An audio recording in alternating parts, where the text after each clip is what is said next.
So I think they had like a writing trip where the goal was for them to write the record and then take that to me and record it. They showed up with 10 to 15 instrumentals, really. And I heard it and I was stoked.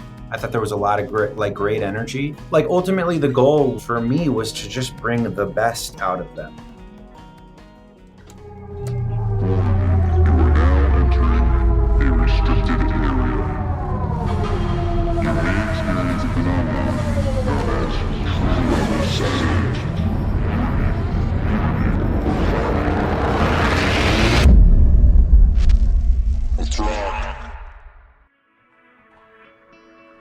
Hey there, this week on The Record Process, we are joined by California-based producer, mixer, songwriter, and engineer, Mr. Kyle Black. Throughout his career, Kyle has produced, mixed, recorded so many songs on acclaimed records from bands like Paramore, All Time Low, Pierce the Veil, Newfound Glory, Taking Back Sunday, and the list genuinely goes on and on. But we invited Kyle to walk us through his memories of working on the sophomore album from Rochester-based pop-punk band State Champs. This was a breakout record for the band in their scene, and Kyle shared with us just what made that record so special. You'll hear him talk about how he got into music production, his experience learning from other veteran producers early on, and the importance of focusing on the pursuit of projects you are extremely excited about, not just as a music maker, but as a fan. So sit back and relax, because all of that and a whole lot more is coming right up after these quick words about the companies that are helping us make this show possible each and every week. So let's say you've just finished the latest round of mix revisions, or the last few tracks on a production you've been working on, but you want instant feedback before you go and ship them out. That's where Audio Mover steps in. Their revolutionary technology allows you to stream high-quality audio in real time, making remote collaboration a breeze. And with Audio Mover's Listen To plugin, there's no need for complicated setups or endless file sharing. Simply stream your audio directly from your favorite DAW to anyone, anywhere in the world in real time. And now with their newest plugin, they've made it possible to apply binaural rendering to Dolby Atmos mixes, allowing you to monitor how the spatial audio will sound on Apple Music. Through innovations like this, Audio Movers is leading a revolution in web-based audio transmission and reimagining the way musicians, podcasters, and educators engage with the world around them. So check them out at audiomovers.com and start your free trial today. One of the toughest hurdles for musicians and producers to overcome is recognizing when it's time to let your music go. So stop letting your music sit there on a hard drive waiting for the perfect label scenario to show up. Let DistroKid help you start reaching the fans you deserve right now. There's a reason why DistroKid is the go-to platform for independent musicians across all genres, and it's because they offer seamless and affordable solutions to distribute your music worldwide. Get your tracks on all the most popular streaming platforms like Spotify, Apple Music, Amazon, and so many more in just a few steps. Time is often money, and DistroKid understands that. So they've eliminated long wait times for processing your music in the system. And in fact, they can get your music live in as little as 24 to 48 hours now. The simplicity of the platform and features like automatic revenue splits and YouTube content IDs make distributing your music and collecting payments incredibly simple.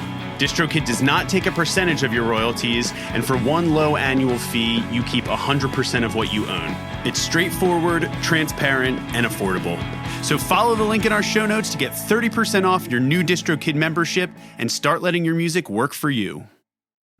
If you're a solo musician, a singer, a songwriter, or part of a band, you know that the journey does not end once you have that finished master in hand. Building a lasting career around your music requires a lot of additional activities to do things like develop, promote, and ultimately monetize your creative vision. And for those of us that aren't quite doing Taylor Swift level numbers yet, it helps to have a merchandising partner that can meet you where you're at right now.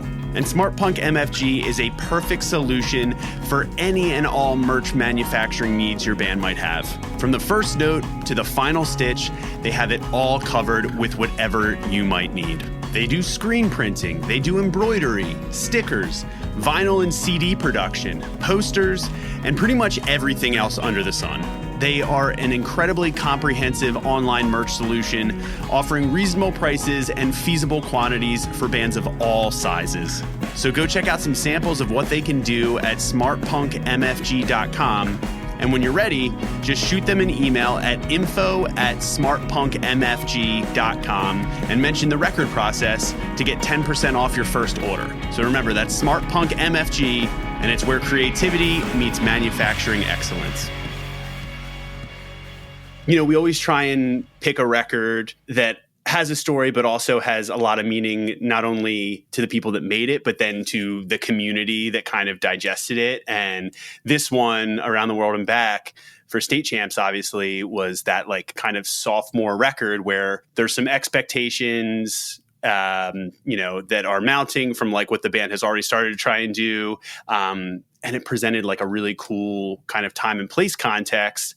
And I mean, suffice it to say, y'all knocked it out of the park together. So I'm excited to hear how it all came about. But first, I don't want to delay it too much, but I do want to give you a chance for anybody listening to kind of get an idea of how you got into music production and how you found your way to kind of this world, and making records like this, because I think it's always really important. And honestly, I just find it interesting too. And that's part of the reason why I love doing this show. So how did you get into music in general and then thus production?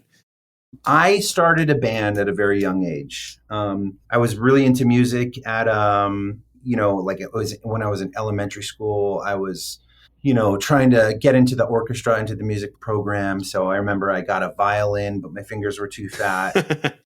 And then I went to a viola and my fingers were still too fat. And then I ended up on a cello. I stuck with cello. I really loved the cello throughout elementary school.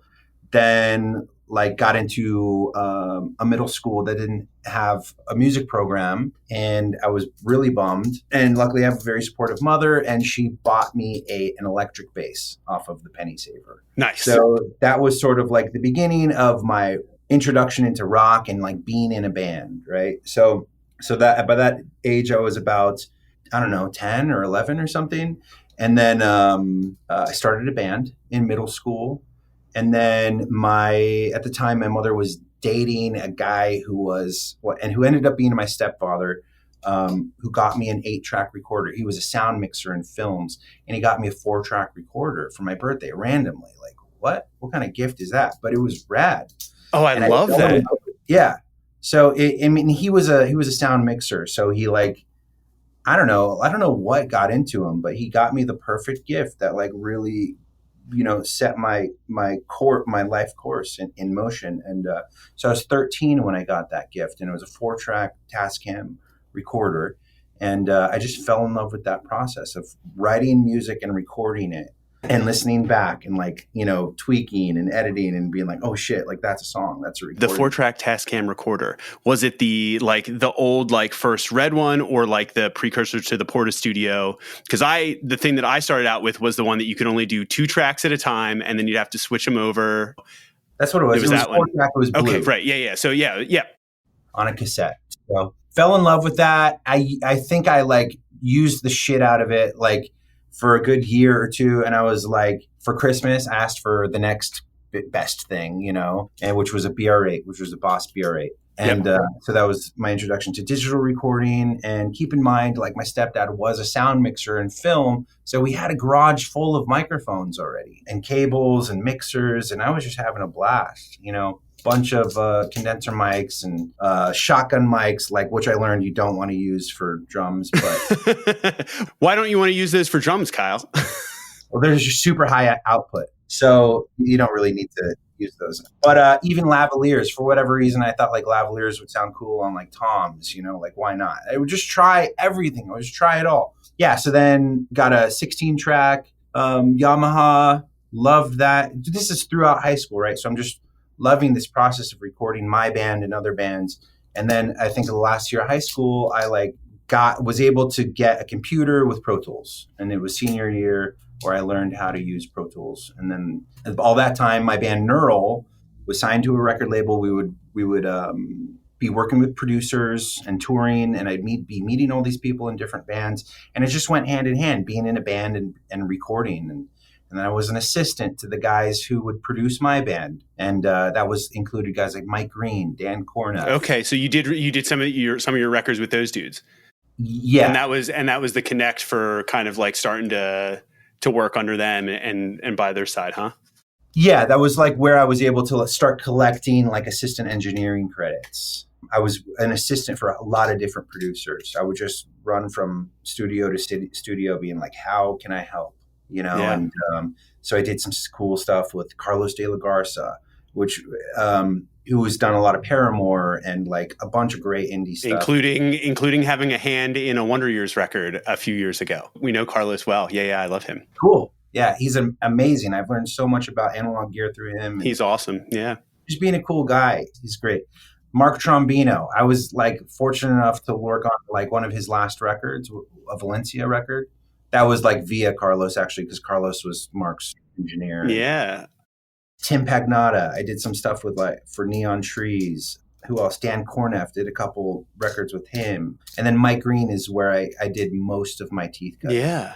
That's awesome. I mean, I'm curious because so for people that might not be familiar also, with like what Mike Green has worked on, obviously you're mentioning a lot of names that in our, I'll say like the greater kind of like punk rock space of the last, decade and a half. Trombino also, who mixed the record that we're about to go do a 10-year anniversary tour on this fall. So yeah, it's like a lot of awesome players in that scene. But Mike specifically, talk to me about what that process starting out and like working with him was like and kind of what you gleaned, because I always think it's interesting. So you mentioned before we popped on, you're actually working on something that Steve Evans had a hand in, and we've done 4 records now with Steve. So I've kind of worked a lot with Steve over the years, and I'm sure some of my preferences have been built up from that time in the trenches just with him and the way he makes records and his thought process. What was it like for you and Mike? Because I'm sure some of his process stuff and philosophy kind of rubbed off on you a little bit now.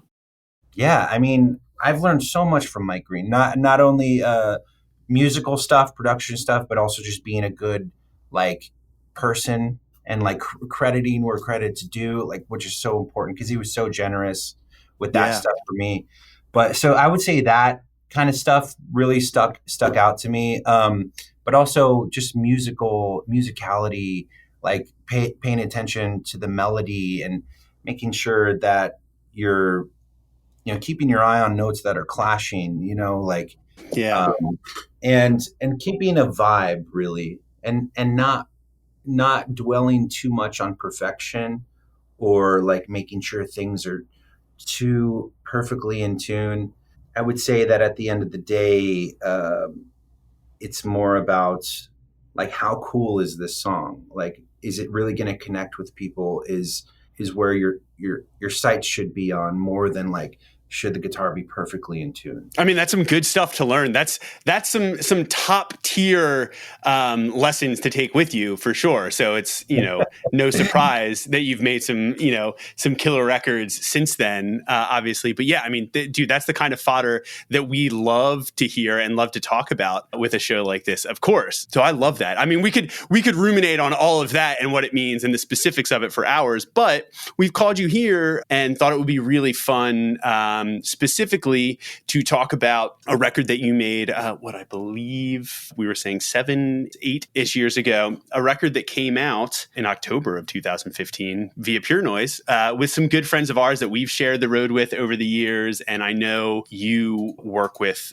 quite a bit still to this day, a band called State Champs. We want to talk about their sophomore record, All Around the World and Back, and maybe pull out where some of those lessons were put to good use in there and how this all came together. So let's start entering the arena, so to speak, with how you got involved with the Champs guys. Sure. First of all, it's a pleasure to be like reminiscing on this record, because I haven't really ever. I'm the kind of guy who does a record and like just keeps looking forward, and I'll mix it and I'll just send it off and I won't even listen to it. I'll get anxiety listening back, like, oh, we could have done that or whatever. The snare should have been louder or whatever. So it's taken me a while to be like, listen back to some of my older work and really enjoy it. And I was just able to, because we were doing this podcast, I was able to really listen to that record and like kind of just hear the goodness of it, hear all the good memories of it. And that was really fun. So thank you for having me do that. Oh, But I love that. Yeah.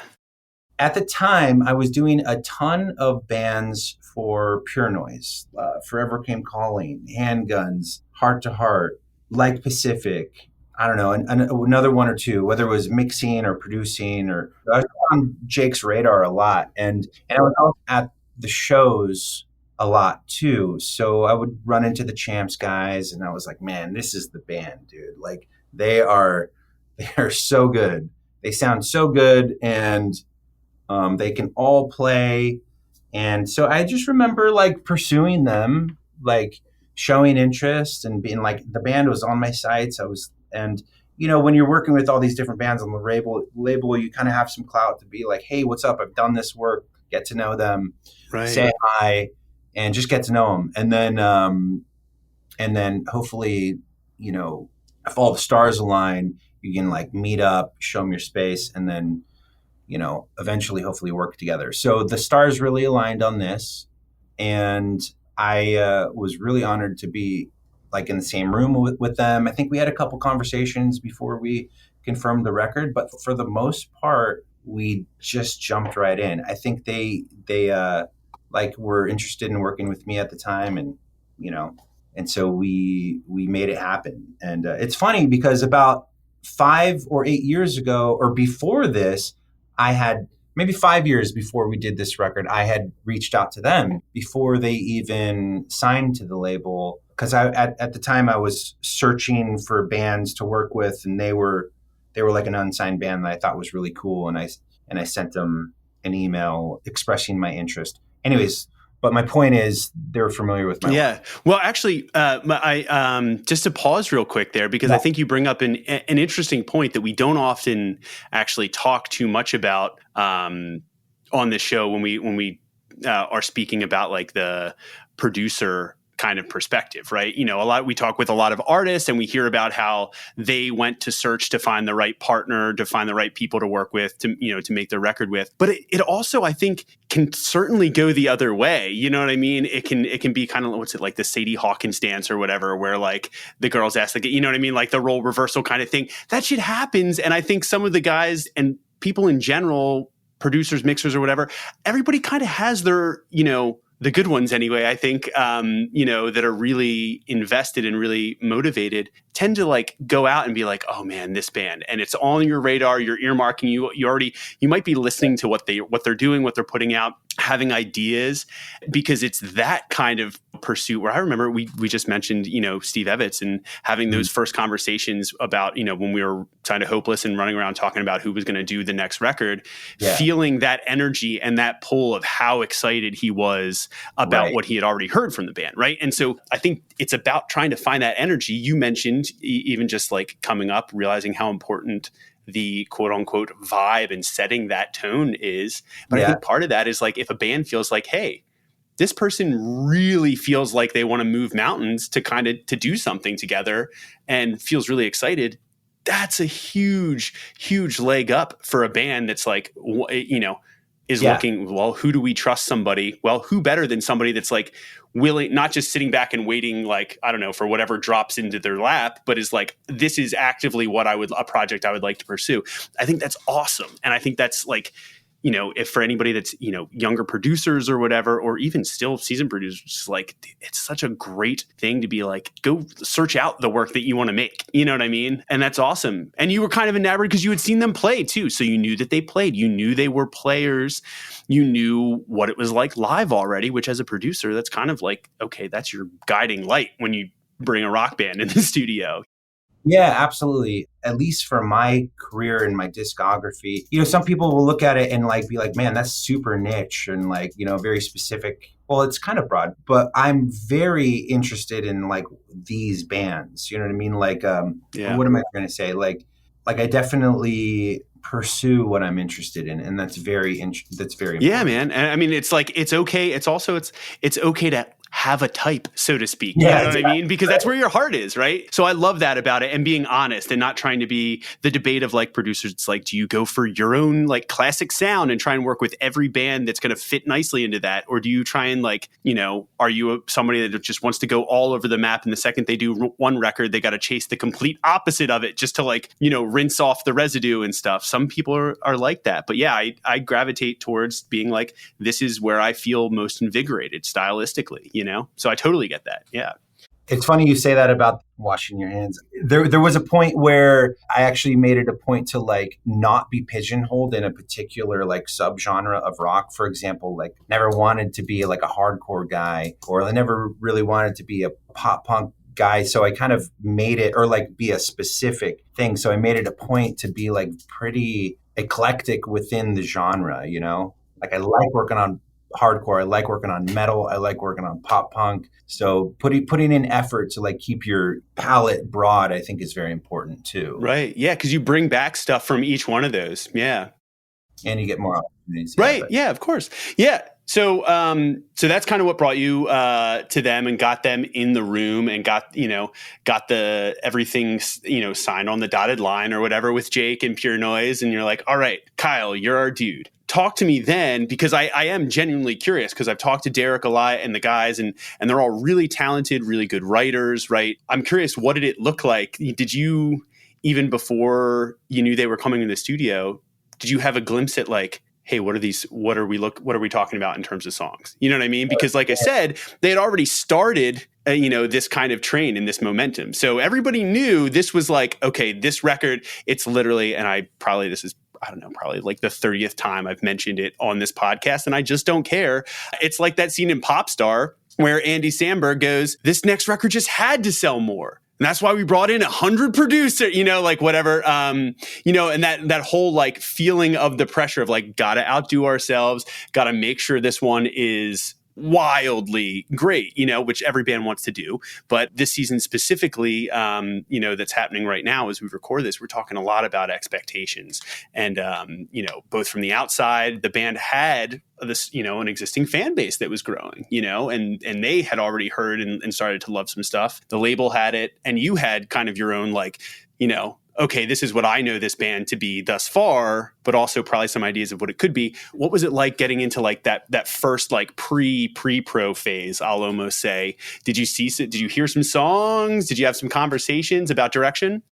I only heard demos for the record pretty soon before we started recording. So I think they had like a writing trip where the goal was for them to write the record and then take that to me and record it. And that's pretty much what happened. Where like they showed up with 10 to 15 instrumentals really. And I heard it and I was stoked. I thought there was a lot of great energy. Like ultimately the goal for me was to just bring the best out of them, period. Like help them with song structures if I felt they needed. Some of the songs were already there, but some of them we really dissected and switched up, like Secrets and All You Are Is History, and a lot of them we dissected quite a bit. There was like one or two where we wrote them together that was like eyes closed, and a couple others. But anyway, so the idea was to have them set up in a room, make sure the tempos felt right, make sure the drum parts were really cool, and make sure the structure of the songs flowed and had a ton of feel-good energy. That's what the pre-production process was like. We probably spent about like a week doing that. So I'm curious, Kyle, you mentioned them coming to you with instrumental demos. Were there top lines at the time that you guys were? No. Okay, that's super interesting and not always the case. And it's really interesting, especially with a band like Champs, who lyrically, melodically, the sense of all of those top line has such great pop convention and rhythmic, nuances throughout it in detail. It's really interesting to be like, we showed up with the instrumentals. Talk to me about that. They certainly weren't like finished songs by any means. And that's what the process was, like figuring out what, like taking like an idea or a vibe and like accentuate it and like that, dude, that's what we did for a month. Just nuance by nuance, drum fill from drum fill, like piece by piece, like just building. And that's why you listen to that record and it's very musical, actually. I was just looking back to it. I was like, man, there's some riffs, there's some noodles, there's like all these cool parts. And that's half of the battle, I think, is like, is the music interesting, like, so I think that inspired, there was a lot of nights where we would be working on the tracks and then Derek would stay at the studio and write lyrics and melody. And I'd set him up with the SM7B. I'd be like, all right, bro, like have a good time. And I'd come back in the morning and he would have this song scratched out with the instrumental. And then we would work on that together. I'd chime in. Killer. And we just tighten it all up before we were actually ready to get him behind the mic and like get some real performances out of him. It was like such a good time, man. We were together for at least a month. There's ups and downs, but I pushed him like every step of the way. I was like, how good can we get this? I do recall like they were having some tough times being like pushed, but that's just what I do. I'm like, I try and keep everyone happy and comfortable, but at the same time, I'm like, I kind of get people out of their comfort zone and being like, are you sure that's the best line you can write? Or maybe you need to sit in another room and figure that out a little bit more because it's feeling a little sloppy and incomplete. Let's take the time and figure that out. That's in its own way. That's kind of like job one, is like to make sure you've pushed and squeezed everything out of the sponge, without completely just tearing it apart, I mean, yeah, dude, we were talking about this a little bit earlier on, but I mean, even Michael, drummer of Wonder Years, and we mentioned you're listening to, I think right now as we speak, actually, Steve Evans' drum tracks. I've watched drummers literally across the course of a week lose like 5-6 pounds tracking drums with that dude, because he does the same thing, you know what I mean, when it comes to the physicality of the performances, but also like all the way through. He made me a better guitar player on those earlier records because it's just like, he's like, I'm not going to chop these up and quantize your rhythm guitars or these, you know what I mean? Like we're doing it. We're in here, we're doing it. And that's, the tape mindset that comes out of him too. But yeah, I mean, the pushing is real. Yeah. And there's a lot to be said, like to be working with the band earlier in their career. I look at it like if someone leaves the studio not a better musician, like I really didn't do my job, like because there's so much to being a record producer and being a part of a band's history. Like you're there for them and you want their career to succeed and be long and fruitful, and like you got to be there and like get out of your own. I'm not there for me. I'm there for them. Like I'm not trying to make my process of editing. It's not that I don't want to edit your part. I just, it's got to feel right and be like soulful and emotional and real. That's what comes across in a recording. If you're listening to this show, I'm guessing there's a good chance that you're the type of person that appreciates the time and effort that goes into something meaningful, something lasting, and something that tells the world exactly who you are. Well, Brett and Dave, the co-founders of our sponsor, Oxford Pennant, share that very same appreciation. They've made it easier than ever to elevate any space in your life and express your style with their meticulously crafted American-made pennants. From classic designs to customized creations, each piece is a work of art. It's quality you can feel and a statement that truly lasts a lifetime. I recently had the pleasure of touring their Buffalo-based shop where they tirelessly make each piece by hand. And honestly, their process really is an inspiring fusion of passion and precision. So go make your mark, celebrate your story, and discover the epitome of timeless craftsmanship and personalized expression by visiting oxfordpennant.com today. When you're there, do you think your role as a producer, and maybe specifically on this record, if you can reference how, where your head was at, do you think you're more there in service to the band or in service to the record that you're making? Because a lot of people say serve the song, at all costs, but you just, you bring up a really good point where you want the band to succeed long after whatever that means, for just that record, that place in time, I mean, I think in the moment you're there for the song, you're there for the record, but part of it is to be making sure that these guys are having a good, fruitful experience. And so in that case, you're there for the band. But in the moment, of course, you're like listening to the song and what are we going to do what's best for the song? And if what's best for the song is this guy to play part correctly or sing with this like really dig deep in his emotions and like literally feel that feeling that he's singing. Like that's the goal. And to be able to tap into that or like help someone tap into that like emotional state is like, that's the job, you know, because that you can hear and feel.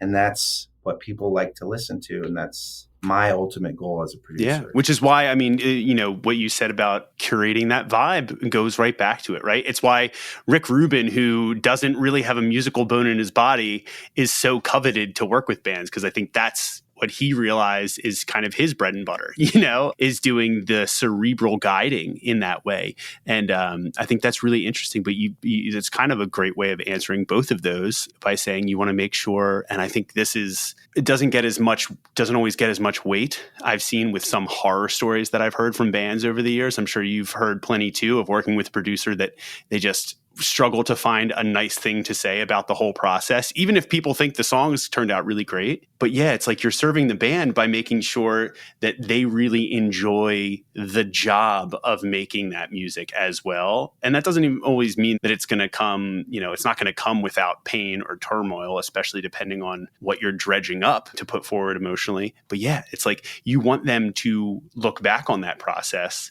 and feel fulfilled as a band and be like, this is why we do this, to get this out of it. So yeah, I mean, it's interesting. I think that's a great way to answer that question. You're kind of like talking through, and I think with this record a lot, you know, there's a discussion about, interestingly enough, where some of this probably played in, I wonder, kind of striking a balance between the pop-centric stuff, but then also like that live energy grit, right? And I think that's what, at least, reading through the reviews and remembering what, you know, the scene in our kind of world and everybody really loving and digesting this record at the time had such wonderful things to say about it. I think it's because of finding that balance. Now, I'm curious, with any great collaboration, it's rare, and I would argue it's probably not as beneficial of a partnership if there isn't some sort of dissent or some sort of disagreement, right? I'm curious what the back and forth was on that, and if you remember any moments where you were kind of balancing that. If you have any specific songs, you mentioned there's some really cool riffs, because you just got a chance to listen back to the record, which I highly appreciate, by the way, because I know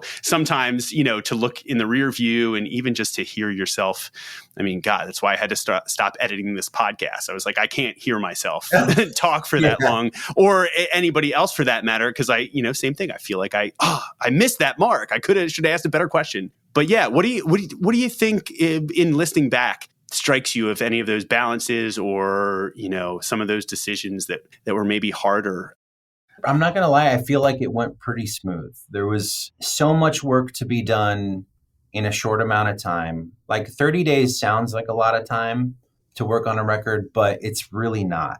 So I think every moment was spent making progress and filling in gaps, just getting on the same page about how good can we get it, and we would get it there. I know how good Derek is, you know what I mean? To get him to that level of like the best singer, like technically and pitch wise, and just to hit a deeper level of emotion for him. Like that's all we were trying to do. Like that's. And actually, what's interesting too is that probably goes even further to kind of prove the point of all of this, that when you get in there, you're not necessarily like thinking about, I got to die on a hill for this one thing or that one thing.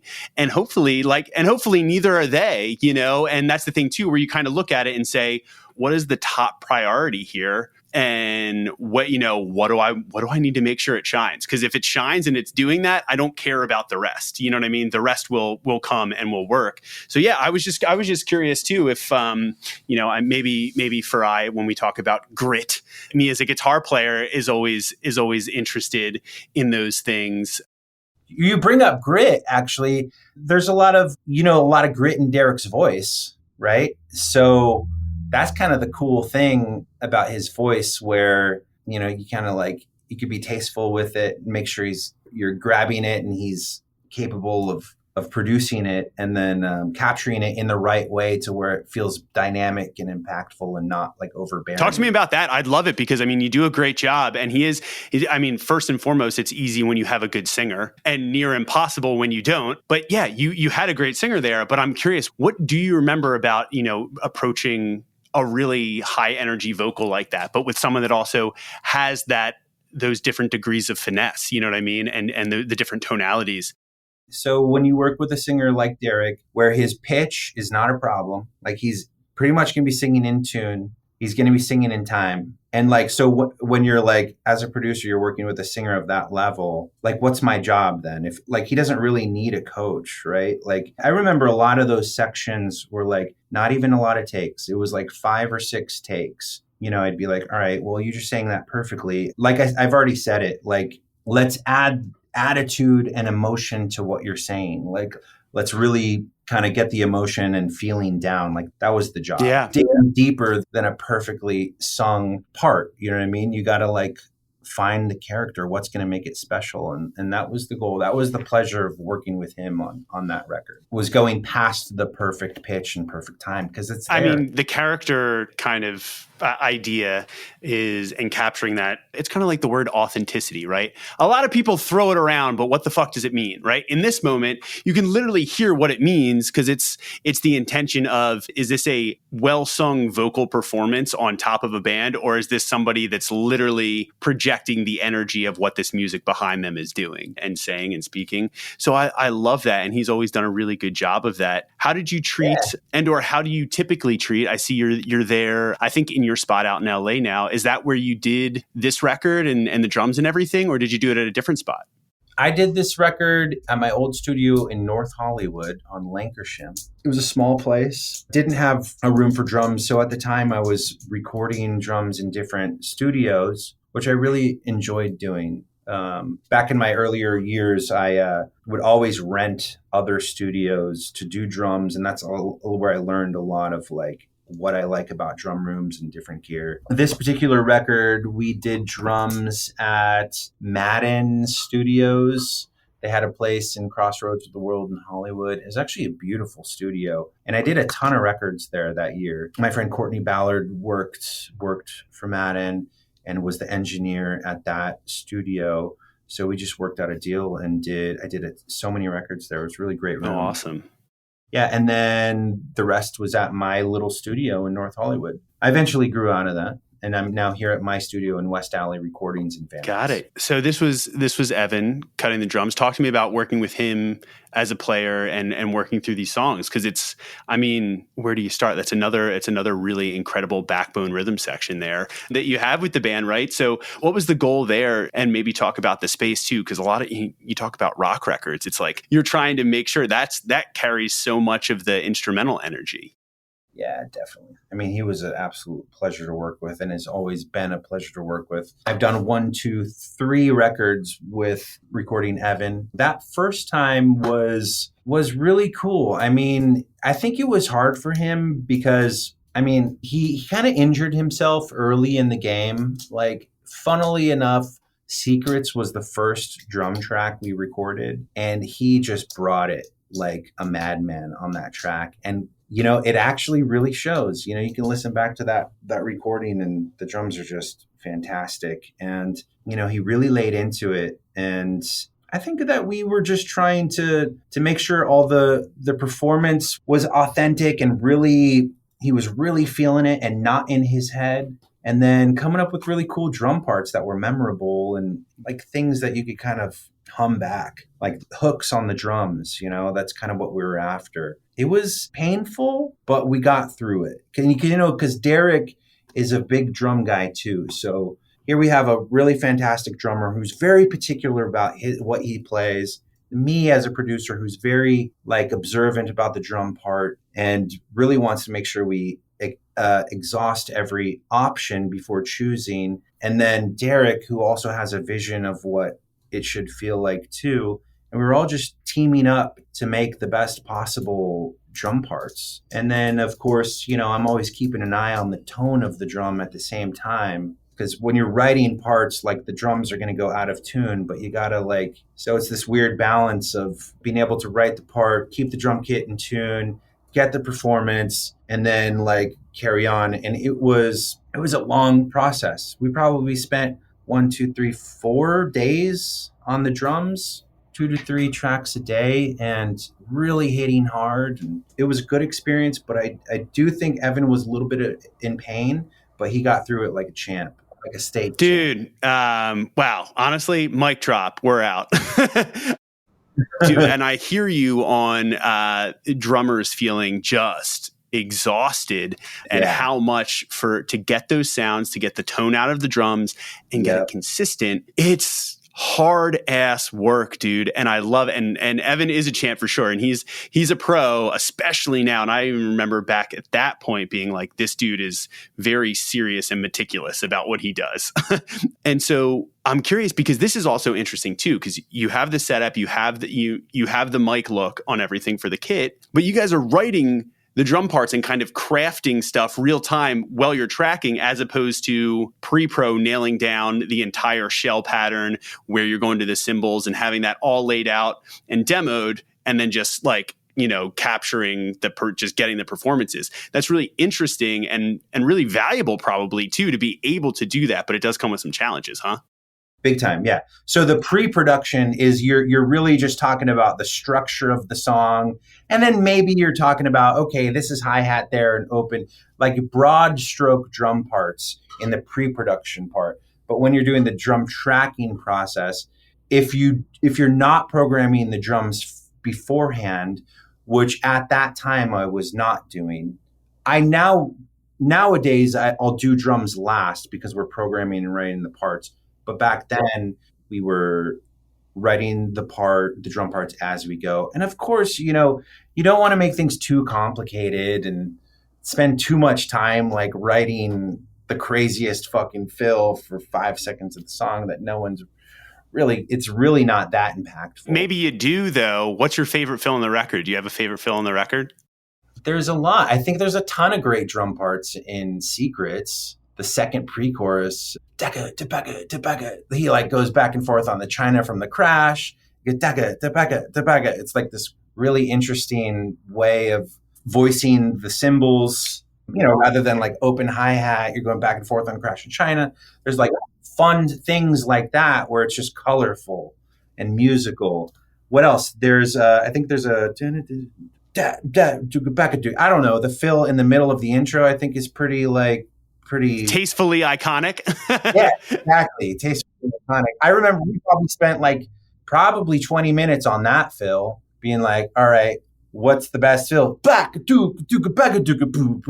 don't know. All over. Every song has a special moment on drums. He does. And the point I guess I was grasping at there, and you totally proved it, right, is, the writing of drum parts is just as musical as sometimes the top line, you know what I mean? And all the other elements. And it does a way of like, not only, Derek and especially the vocal rhythms, right, are, so it's real important that as a singer, you feel like the kick and snare patterns are supporting and pushing and pulling the melody where you need it to. But yeah, dude, that is like, having someone like that's even thinking what the right hand is doing on the metallics. That's something that's like real high level stuff that is how you get really interesting sounding records like this one. So I love that you can kind of do that. And what's moreover is you can sit there and with the exact, do you have a board balance up of like, okay, this is generally speaking how it's going to sit or how it's going to sound in the mix? Did you have like pre-production tracks, like guitar, bass kind of sitting back there? Yeah. Oh yeah. We would definitely have a scratch guitar and bass while tracking the drums. Because that's probably, you're kind of writing to that so that because especially recording drums first, as opposed to now where if drums are the last piece of the puzzle to go in, you can be like, ooh, there's that little extra space we want to fill. Or we actually have more room up here than we thought. Let's do something spicy with the cymbals, right? But like you said, you were kind of anticipating some of those, which is probably why you were kind of going through. And there was a lot more decision making at that process, right? At that point of it. Oh yeah, 100%. Yeah, which were pretty critical to the sonic taste of the record. Obviously, yeah, totally super fun. And so you've gone on to now, in terms of your process, do you typically then prefer now to do drums last, like you said? There's a give and take. I kind of miss doing the drums first, but it's so convenient to program the drums first because then you can make sure the tempo is right. Like there's a lot to be said about making decisions right on the spot and being committed to them with drums and tempo. And like that's a beauty in itself. Nowadays, it's like, we're trying to write songs and produce songs that are like a lot of the production process is just writing the song. Obviously, you're not going to write or record a drum track to a song that's not even written. Like doesn't make any sense. But that just happens to be the way records are made these days, which is fine. That's just what we do. So now you're tweaking, at least for me, I've become very fluent at programming drum parts, but now the trick is being able to come up with a detailed and interesting drum part and fills like fast via MIDI, and having them be so good that the drummer, like if you're going to have a drummer listen to it, is going to do exactly what's programmed. Or in most cases, in some cases, I will do simple parts, make sure the kick and snare are tracked correctly, and a simple fill, and be very open with the drummer. Like, look, here's the basic idea. I want you to interpret what I've done and make it your own. And like that's usually how it's done these days. And it's cool for me now because I'm in contact with so many amazing drummers. Sage Weber, Mike C, Mike K. I forgot how to say his last name. But there's a ton of great drummers in the area that I can call upon and be like, hey, I got this record that needs great drumming. And I can kind of choose who I think is going to be best for that song or album and interpret the drum parts how like I want them, or not I want them, but what I see best fit for the song. Kyle, that's actually an awesome thing and leads me to maybe a really interesting final question based around your general philosophy and take, not just on, in the way that you talked about treating this Champs record, understanding what you had as a band and what the goal and vision was, but the old school definition of a producer, right, is kind of like, more of the, okay, I'm calling these specific session musicians in, I'm calling this arranger in, because they all have their own color and their own style, and you kind of like are playing fucking puppet master, just getting the right people in the room, right? And to make it happen. Now, so what you're describing too, I love, is kind of doing that with a lot of those killer session players out there, like all those drummers that you mentioned, who are absolute rippers, right? But they each have their own interesting style, which is important because then otherwise all the records that we're making just sound like homogenized loop bass packs, right? Which is obviously not the goal. With that said, if you can think about it, I'd love, and I never do this, but if it fails completely, my bad. But maybe this would be an interesting thing that I'd love, like kind of knowing the Champs guys myself and what you remember having worked with them. If you had to describe each one of their styles, instrumental, vocal, whatever it be, as individuals with like a word or phrase, I wonder what it would be, having kind of done that, walked through it, and your memory of what that kind of imprint of each one of them leaves you with, right? Because the whole record leaves you with, has its own imprint and its own kind of idea, but that band is the sum of all those parts and great players. So I'm curious, if you go around the horn in the band from your time with them, if you had to like bullet down to like one good robust adjective or something that you think kind of dials it in on each of them, I wonder what it would be. I'll start with Ryan. Ryan Graham is like colorful and musical. In terms of like his contribution to the record, he wanted to keep things interesting. He brings some flash as a bass player, honestly. Oh, yeah. And even just anybody that sees them live, right? Yeah. So Graham would bring that. This is an example where I know the dudes too, and so I'm interested too because I probably have the same or similar stuff just based on what I know, but you've actually recorded and been there with them, so.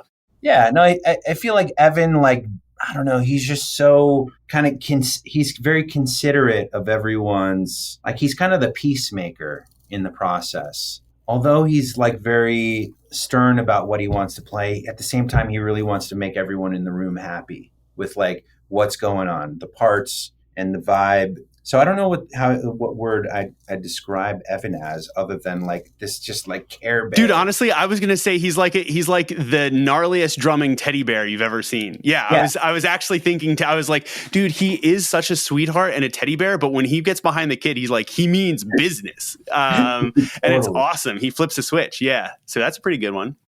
Tyler's kind of like rough and tough. That comes through in his playing, which I think is very vital for the band. State Champs has this grit, like you were telling me about, like you were talking about, this grit and toughness that comes through Tyler's hands. He's got this really heavy palm. He plays aggressively but cleanly. So I would say that Tyler brings the grit and the tenacity. That's my dude. Yeah, that's good. Yeah, I like that. Very soft spoken and quiet, but I mean, he brings the tude, and I don't think that band would be what they are without his right hand. You know? Honestly, I'm going to send this out to him. I'm going to text him later. His official new nickname is Tenacious T. So that's gold right there. Brilliant. Okay. Yeah. Very cool. All right. Continuing on, I think there's another member or so in there. I'm not sure. Dude, yeah, no. Derek, he's a visionary, you know?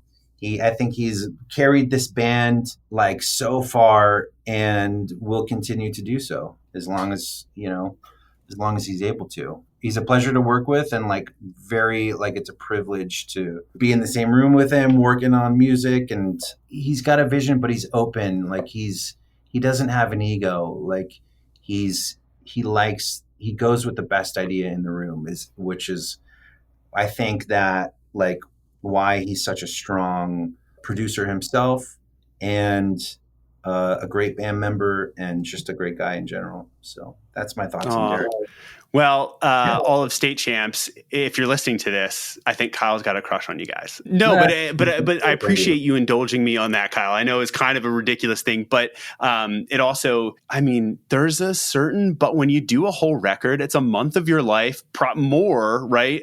Collectively, I'm sure at this point with all those guys, and creating something like that and going through that kind of like creative up and down, you really get to know people, the good and bad sometimes, but in this case, it's like, I love that it all comes through and you know them as people, appreciate them as people, and also know them as musicians. And then what they make collectively that becomes, you know, the filter that when all of that gets dropped in, out pops a State Champs record, you know? And I love that because that's ultimately the goal. Dude, I appreciate this so much. What a good opportunity and such a cool hang. Thank you. I mean, the record's clearly done well by them and, you know, showcased what you were able to do with a band that brings that kind of talent and that A game, dude. I really, really thoroughly appreciate your time, Kyle.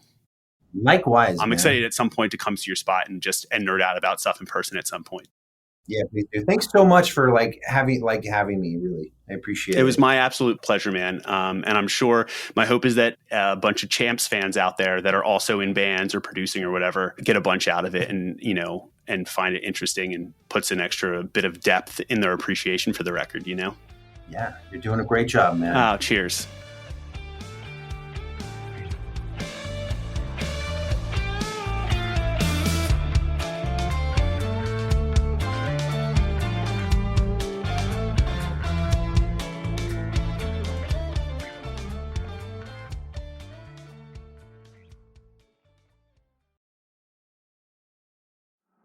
Okay, so you heard Kyle mention working with Mike Green in his formative years, but he's also worked with a lot of other industry heavyweights, guys like Dave Bendith, Mark Trombino, and Dan Corniff, just to name a few. And getting so many reps with great creative minds really shaped Kyle's understanding and approach to making records.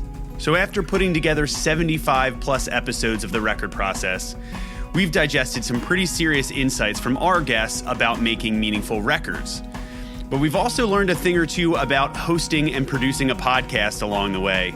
And after releasing over 100 hours of content, our key takeaway is this simple fact. Much like making great records, it takes time.